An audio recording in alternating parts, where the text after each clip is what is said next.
به نام خدا، با سلام خدمت همراهان عزیز. یه سوال رایجی که خیلی ها از ما میپرسن، افراد جوان هم حتی این سوال رو میپرسن، افرادی که دچار روماتیسم هستن و سالهای زیاد از روماتیسمشون گذشته، میفهمن که ما از کجا بفهمیم آرتروز گرفتیم. خب آرتروز خودش یه سری علائم داره. علائمش چیه؟ علائمش اینه که شما در پیاده‌روی طولانی مدت درد زانو میگیری، پله بالا پایین میکنی درد زانو میگیری، توالت های ایرانی میشینی بلند میشی درد زانو میگیری و در فعالیت های روزمره دچار درد زانو میشه.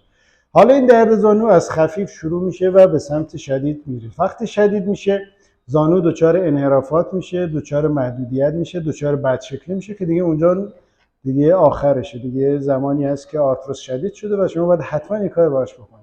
ولی اگر در مراحل اولیه به ما مراجعه بکنید، ما میتونیم کمکتون کنیم با روش‌های دیگری که باستوانی هست این مشکل رو براتون مرتفع کنیم. ولی وقتی که دردت خیلی شدید شد و به مراحل شدیدتر رسیدید، دیگه حتما باید این رو تحت عمل جراحی قرار بده و از زندگی و این لایف استایل خوب بهره مند بشید.